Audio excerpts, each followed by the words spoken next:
morning, guys. It is February 2nd, and my name's Quirk. Welcome to the morning drive, where I literally just drive to work and talk, and you guys get to deal with a really bumpy camera. See? Ha! No, I'm just kidding. And I'm sorry if I made somebody puke for watching that. So yeah, basically just a bit as I drive to work and I read comments, and if I run out of comments, I start rambling about whatever I can possibly think of. It could be anything related to science, the universe, politics, not politics, I hate politics, scratch politics, war gaming, video games, personal life, anything I can possibly think of. For example, the last thing that I came up with was this person wants to walk by. So we'll back up. She does not look happy. Okay. And she totally thinks I'm checking her out, but really I'm watching out for traffic. Okay, moving on. Yeah, could be about anything. So, without further ado, let's get to the comments that I got from yesterday's video. Starting off with me trying to get up to movable speed so this car behind me doesn't rear end me. Okay. CJ Phoenix, morning. Currently painting my old school Blood Bowl dwarfs ready for a match on Friday. Sweet. What team do you like to play? I'm a big fan of two completely different playstyles for Blood Bowl. I really like the Wood Elves, just because they have stupid high agility and can just catch everything. And I'm also a big fan of Orcs, mainly because the Black Orcs just wreck. They're really difficult to get through, and my whole strategy with them is just literally break the other team.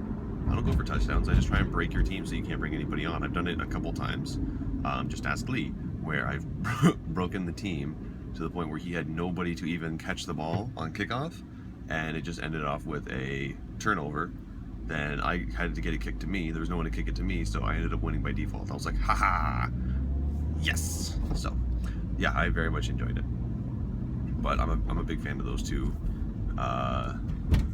teams, those two factions, if one would say. And I totally misshifted there. So, this almost became an extended episode of the morning drive. I was gonna go get myself like some McDonald's or something.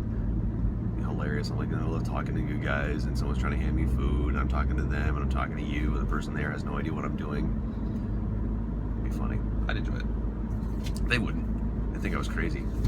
Or they'd be trying to figure out who I was, because only like famous people do this, right? Yeah.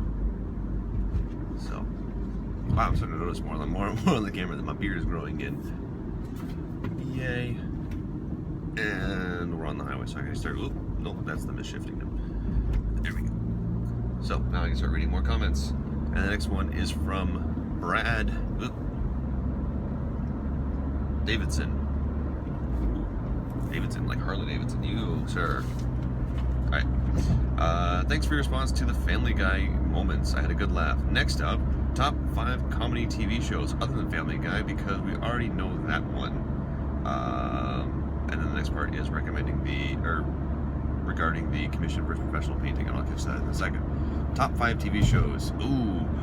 That are comedies. Archer, for sure. Metalocalypse. I enjoyed Frisky Dingo, but it's not one of the top 5 up there. American Dad. I'm at 3.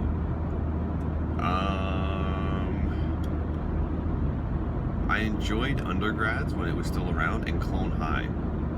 Yeah, I'd have to give it to them. So, those are my top 5 comedy TV shows. I'm not a huge fan of like sitcom comedies and stuff like that, or rom-coms or anything like that. I don't really care for the like, oh, it's all hilarious and funny. Ooh, I forgot one. Take Out. It's gone. It's gone. Crap, it's gone. Yeah, it's gone. I can't remember it. Not the one that I was thinking of, the one that I was trying to get rid of. I'm gonna go with, it was Undergrads. So scratch Undergrads and put in Blue Mountain State. Yeah, Blue Mountain State. Because that's not really like a sitcom, that's just Animal House meets National Lampoon meets all kinds of terrible things. Yeah. Meets The Longest Yard. There we go. So, yeah, those are my top 5 right there. If you haven't watched any of them, but you enjoy hilarious comedies, I sincerely suggest you watch some of them. If you're going to watch something like Metalocalypse, though, be sure to understand that the first episode will confuse the living crap out of you because they don't make sense. And then after you watch the series and learn how they like talk and stuff like that, and then watch it again, you're like, oh, I just learned a new language. Stupid. So, anyway, the rest of the one is regarding the commission versus painting for professional for painting. I'm not sure that they're mutually exclusive. A commission is a piece of work ordered by somebody where, from memory, a professional is a job based on a specific training or something like that. I think it's just semantics. I painted commission minis, but if I told people I was a professional, I'd feel like a little pretentious. Yeah, that's fair.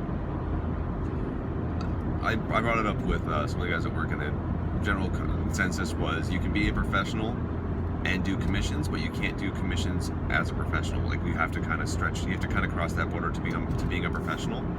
But you can't, how was it said? You can do commissions and be a commission painter, but you're not a professional. But when you cross over to being a professional painter, you can be a professional painter who does commissions. So that's kind of how that works, where they're kind of, it's semantics. But yeah, it was just something that came up. All right, next up was from Dr. Williams. Quirk, I see you like to use cork to pin your minis for painting. What do you do to put them on? What do you put them on to keep them steady while wet? I was considering a board with put up tacks nailed through it. Yeah, that's pretty much it there. Actually, to be completely honest, what I do is I will cut, or we'll find the corks that have the flat bottom so the model can actually stand up perfectly fine with it. I know Lee, for example, what he does is he actually takes a cardboard box and cuts little crosses that are big enough that you can actually stick the cork through it, and that will hold it in place, because what happens is they kind of go like this and fold down, and when the cork is sitting there, it doesn't have anywhere to move.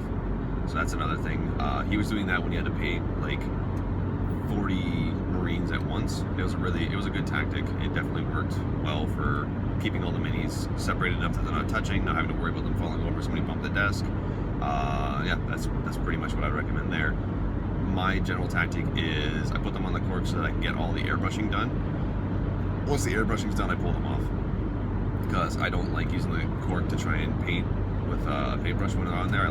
This sounds really bad from my part, because I should know better, but I actually like to hold the model in my hands. And I know people are like, oh, but then the oil on your hands and your fingerprints get on the paint, you're gonna mess it up. Yeah, I'm not trying to win a golden demon, I'm just trying to get the model painted. If I was trying to win a golden demon, yeah, I wouldn't touch the model. I would go full on like latex gloves and like Ziploc baggie over my hands if I was gonna touch the model. So, but I'm not. I'm just trying to get the models painted up so they look nice on the table. And yeah, I don't think anybody's gonna be trying to judge my models for crazy, super awesome detailed painting when I'm playing a game, which is the whole purpose of it, right? Like, you want to get your models to look good on the board so that when you play the game you feel proud of them. And I'm sorry about that camera bump. Here comes another one and another one. So unless you're super like passionate about your painting, you want every single model to have like that distinctive, fresh, clean paint job where all the little details to it are done and you don't want anything to it, yeah, then by all means you can do whatever you need to not touch the model. But I kind of have to paint a lot of models in a short amount of time, and if by holding the model I can speed myself up a little bit, yeah, I'm gonna have to hold the model. So just how it works. And look, it's a bus full of people watching. Not bad.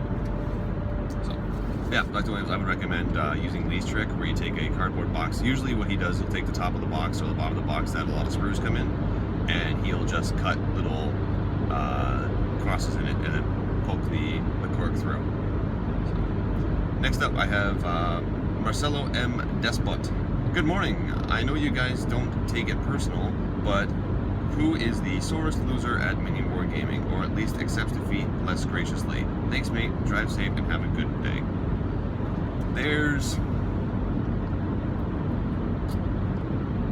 It's weird. We'll go through phases. Like, I'm right now going through a wicked dry spell of wins. Like, I'm not getting very many, and if I do, they're flukes.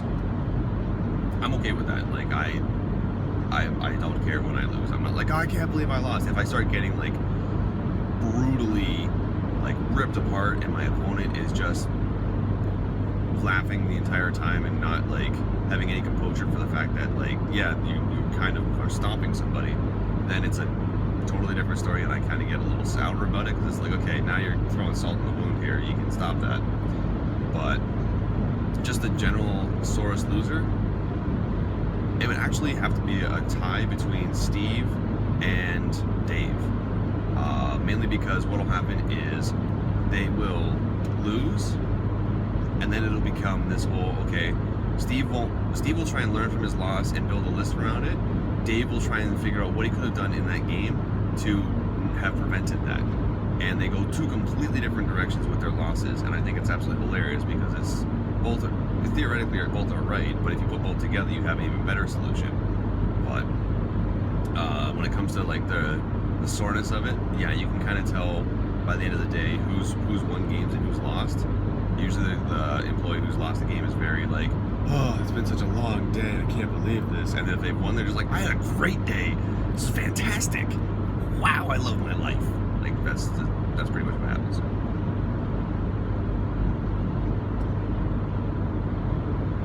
Oh, that was good.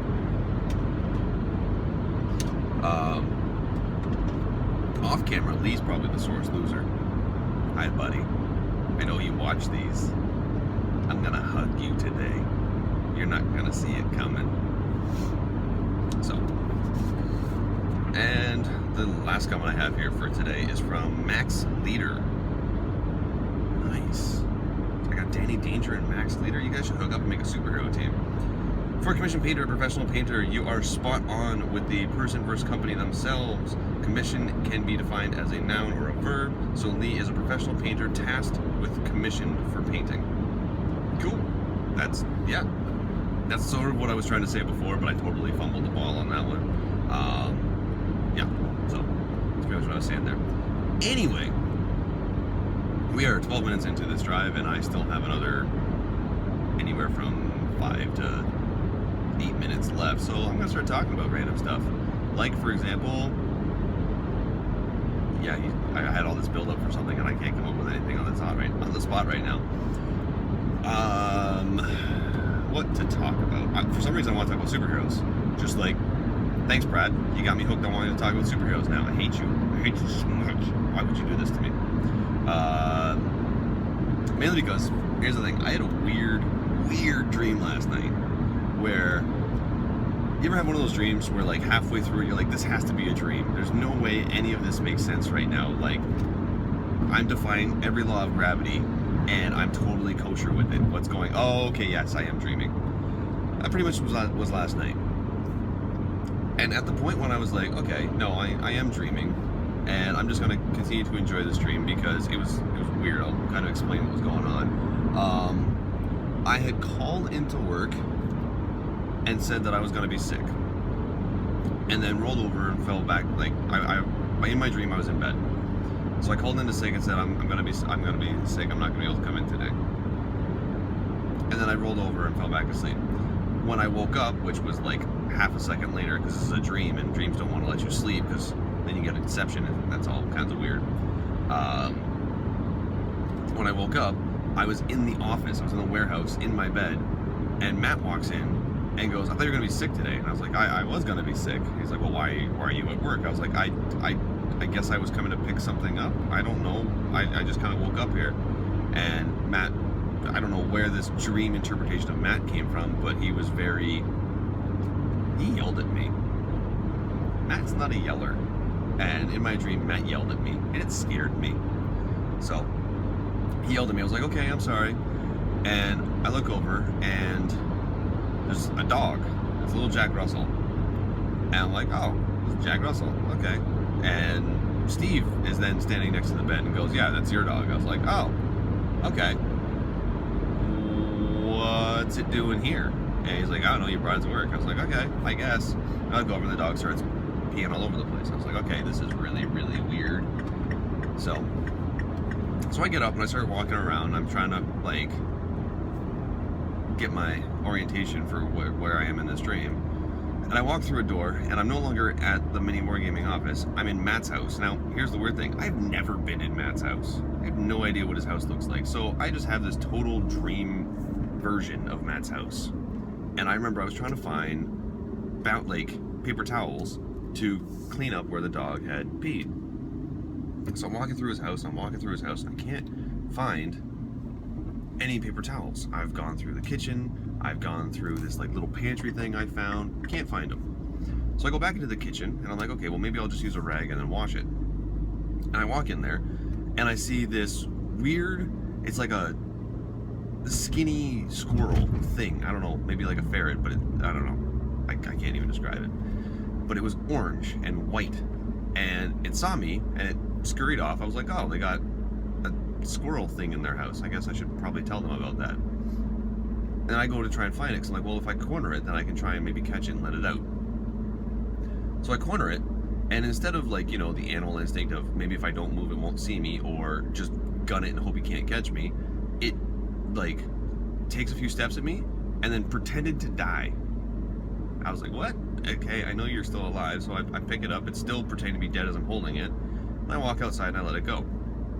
And it somehow flew away. I don't even know where the wings came from. So I turn back around. I go back inside Matt's house, except it's not Matt's house anymore. It's a shopping mall.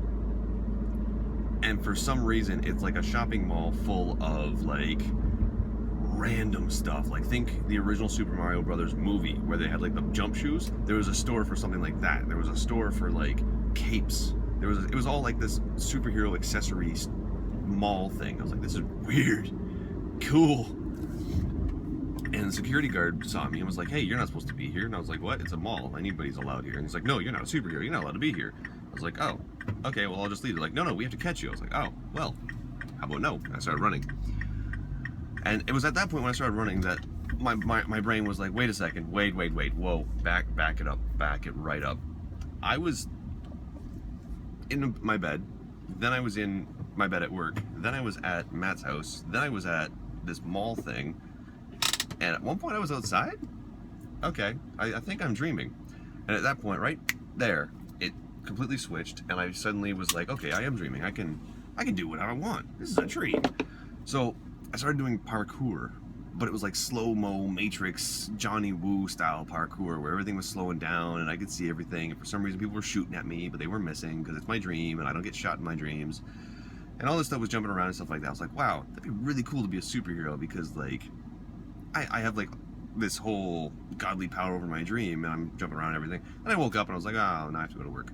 So that was my really weird dream, and it made me think of superheroes and how we all have those dreams where like we know it's a dream and we kind of start to control it a little bit. And I think that's kind of a taste of what it would be like to be a superhero. So yeah, that's pretty much how that whole thing went. Yeah, anyway, I'm at work now, and yeah, usual gist, guys. If you want me to answer one of your questions, go ahead and leave a comment below. If you want to just hear your comment be read by me, go ahead and leave a comment below. Don't forget to like, share, and subscribe. And until then, I will see you guys tomorrow.